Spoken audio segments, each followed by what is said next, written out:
Clear ये पता चल रहा है कि ये गरीब परिवार के लोग जो हैं इनके पास तो पैसा नहीं है। ये तो महीना महीना पैसा किसी को ना शासन को पहुंचा पाते हैं ना प्रशासन। ये क्या कोयला चल रहा है, लोहा चोरी हो रहा है, लेकिन इसको जो है ना बोलने वाला कोई है ना इसको कोई टोकने वाला। झारखंड है, इस झारखंड को चाहे शासन हो चाहे प्रशासन हो, इनका सिर्फ एक ही मंशा है कि झारखंड को कैसे लूटा जाए, इसको एकदम खत्म कर दें। एसएसपी साहब आए हैं, उनका बस वो कौन गाड़ी में काला शीशा लगा हुआ है, कौन सा मजदूर बेचारा अगर यहाँ से 1 किलोमीटर जा रहा है तो उसका हेलमेट नहीं है कि नहीं। खौफ जो फैला रहे ना, खौफ ये सिर्फ जो है गरीब आदमी के ऊपर है। जो अमीर हैं, पूंजीपति है, उनके खिलाफ हिम्मत है इनका।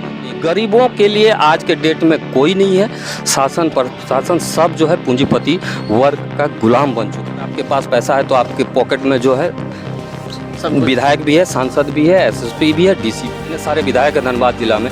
किसी को देखे हैं कि जो है आवाज़ उठाते हुए पीएमसीएच की जो इतनी बुरी हालत। हमारे सामने हैं जेलगम के एक बड़े नेता आशीष महातो, जो सिंदरी विधानसभा के रहने वाले हैं, और आज इसी बीच जो रामू मंडल का एक्सीडेंट हुआ है उस दुर्घटना में मौजूद है। क्या कहेंगे, उन्हीं से जानते हैं।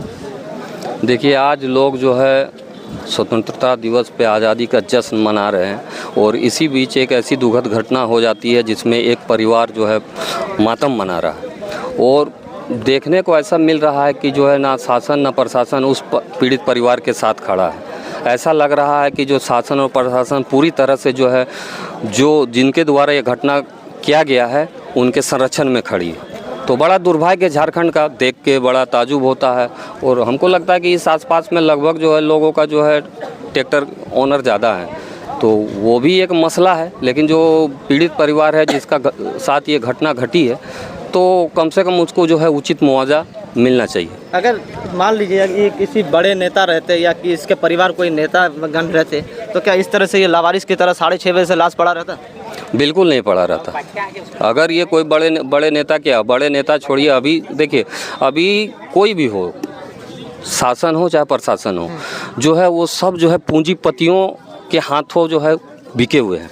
मतलब कठपुतली बन के हुए हैं। चाहे कोई भी हो, शासन के हो पदाधिकारी हो चाहे प्रशासन के पदाधिकारी हो, सब जो है ये लोग जो है पूंजीपतियों के इशारे पे ही काम करते हैं। तो जो है इसमें जो है क्लियर ये पता चल रहा है कि ये गरीब परिवार के लोग जो हैं इनके पास तो पैसा नहीं है। ये तो महीना महीना पैसा किसी को ना शासन को पहुंचा पाते हैं ना प्रशासन को पहुंचा पाते हैं। लेकिन ये जो ट्रैक्टर मालिक है, जो इसमें जो अवैध बालू चलता है, तो इन लोगों का महीना महीना पैसा जाता है। तो जिससे पैसा आता है तो प्रशासन उसके खिलाफ कैसे जाएगा? जा ही नहीं सकता। अगर जाएगा तो फिर महीना में पैसा नहीं मिलेगा। तो इसीलिए पूरी प्रशासन जो है इनके संरक्षण में खड़ी है। अब देखिए क्या होता है। हम लोग खड़े हैं, बालू भी बंद है और यहाँ धड़ाधड़ बालू कोयला चल रहा है। ये तो बड़ा दुर्भाग्य है कि बालू बंद रहते हुए भी जो है अवैध रूप से जो है आए दिन बालू ही क्या कोयला चल रहा है, लोहा चोरी हो रहा है, लेकिन इसको जो है ना बोलने वाला कोई है ना इसको कोई टोकने वाला है। सब जो है शासन प्रशासन सबका जो है मुंह बंद कर दिया गया है। कोई इसके खिलाफ आवाज़ उठाने की हिम्मत नहीं रखते हैं। अभी अवैध लॉटरी भी देखिएगा पूरा धड़ल्ले से चल रहा है। लोगों को, गरीब लोगों को इस तरह से मजबूर कर दिया गया है कि वो जो है नशे में डूब रहे हैं। कोई सुसाइड कर रहा है, पति पत्नियों में हमेशा झगड़ा हो रहा है। मतलब ये एक जाल बिछाया गया है पूंजीपति वर्गों के द्वारा, इस तरह से जाल बिछाया गया है। देखिए, आप यहाँ पे ढंग का आप एक अस्पताल नहीं देखने मिलेगा। इतना बड़ा धनबाद जिला, इस जगह पे अगर हम लोग जहाँ खड़े हैं, यहाँ के लोग अगर बीमार होंगे, कोई गंभीर बीमारी से ग्रसित होंगे, तो लोग जाएंगे कहाँ? धनबाद पीएमसीएच की हालत जाके देखिए। वहाँ से अगर रेफर करेगा तो रिम्स में जाके देखिए। जो ट्रॉली कुछ दिन पहले न्यूज़ में आया था, बच्चा ट्रॉली में धक्का मारा, उसको सहायता करने वाला कोई नहीं है। फर्श पे रख के जो है खाना मरीज जो है खा रहे हैं। चूहा जो है आके जो है मरीजों का अंग को काट दे रहे हैं। मतलब इतनी दुर्दशा खराब है। शिक्षा की बात कीजिए चाहे स्वास्थ्य की बात कीजिए, इनको इससे कोई मतलब नहीं है। झारखंड है, इस झारखंड को चाहे शासन हो चाहे प्रशासन हो, इनका सिर्फ एक ही मंशा है कि झारखंड को कैसे लूटा जाए, इसको एकदम खत्म कर दिया जाए। यहाँ नए डीसी साहब आए हैं, एसएसपी साहब है, जैसे पहले आए थे तो तहलका मचा रहे थे, मगर उस तरह से अभी नाकाम दिख रहे हैं। देखिए, एसएसपी साहब आए हैं, उनका बस वो कौन गाड़ी में काला शीशा लगा हुआ है, कौन सा मजदूर बेचारा अगर यहाँ से 1 किलोमीटर जा रहा है तो उसका हेलमेट नहीं है कि नहीं है, उसी में वो जो है रात को चेकिंग लगाना है, उनसे जो है वसूली करना है। और खौफ जो फैला रहे ना, खौफ ये सिर्फ जो है गरीब आदमी के ऊपर है। जो अमीर हैं, पूंजीपति है, उनके खिलाफ हिम्मत है इनका। अवैध लॉटरी खुलेआम चल रहा, अवैध कोयला खुलेआम चल रहा, अवैध बालू जो है खुलेआम चल रहा। अभी आपने देखा बागमारा में इतनी बड़ी घटना हो गई, मजदूर ये हो गया। आपका निरसा विधानसभा में भी एक मजदूर जो है धंस के मर गया, अवैध कोयला खुदाई हो रहा, तो उसमें उस मजदूर को क्या मिला? कौन था उसके साथ खड़ा? क्योंकि सबको मोटा कमीशन मिल रहा, तो कोई उसके साथ खड़ा नहीं। गरीबों के लिए आज के डेट में कोई नहीं है। शासन प्रशासन सब जो है पूंजीपति वर्ग का गुलाम बन चुका है। एक जो हमारे माननीय विधायक जयराम महतो बोलते हैं ना कि अगर आपके पास पैसा है तो आपके पॉकेट में जो है विधायक भी है, सांसद भी है, एसएसपी भी है, डीसी भी है, मतलब सबको। अगर आपके पास पैसा है तो सब आपके पॉकेट में, और अगर आपके पास पैसा नहीं है तो आपके साथ खड़ा कोई नहीं है। एक विधायक का क्या रोल होना चाहिए?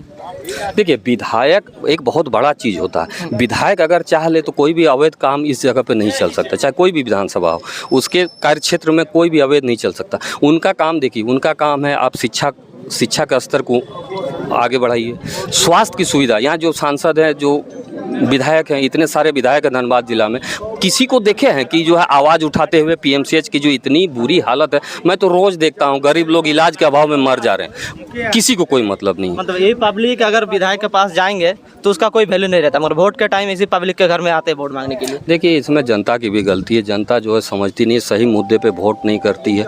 यहाँ पे जो है राजनीति ही है, कुछ समय जो है पैसे का लालच दे दिया जाता है। अभी एक चीज़ को समझने के, सबसे बड़ा समझने की ज़रूरत है, कोई भी जो विधायक खड़ा होता है तो उसको फंडिंग कौन करता है?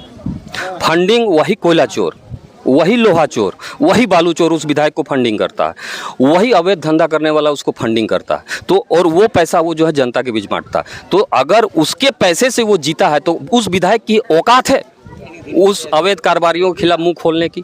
नहीं खोलेगा। तो जनता भी इस चीज़ को उस समय नहीं समझती है। जनता को समझना चाहिए कि जो ये विधायक कैंडिडेट खड़ा है, हमारा सांसद प्रत्याशी खड़ा है, तो इसको फंडिंग, इसको पैसा जो खर्चा कर रहा है साला बांट रहा है। कहीं भी जाता है तो मंदिर में हमारा इतना दान कर दीजिए, मस्जिद में इतना दान कर दीजिए। वो जो दान दे रहा है तो कहाँ से दे रहा है? अपना बाप के घर से देता है? का नहीं देता, वो भी तो किसी अवैध कारोबारी से लेके देता। तो इस चीज़ को समझने की जरूरत है कि जो अवैध कारोबारी के द्वारा जो फंडिंग किया जा रहा है, तो सुनेगा उसी का, वो उसका कठपुतली बन के ही रहेगा। जनता जिस दिन इस चीज़ को समझ जाएगी, जिस दिन जागरूक हो जाएगी, झारखंड का तकदीर और तस्वीर पूरा बदल जाए। क्या कहना चाहेंगे जितने भी हमारे दर्शक बंधु देख रहे हैं? देखिए, दर्शक बंधु जितने हैं, सबसे मैं यही कहना चाहूँगा कि एक आवाज़ उठाइए, बुलंद होइए और एकजुट होइए, और ये जितने भी अवैध कारोबारी है, चाहे वो मेरे ही रिलेशन के क्यों ना हो, अगर वो गलत है तो वो गलत है। ये हिम्मत जिस दिन बोलने की हमारी हो जाएगी, उनके खिलाफ हम बोलने का हिम्मत जुटा पाएंगे, सब चेंज हो जाएगा। जी, धन्यवाद।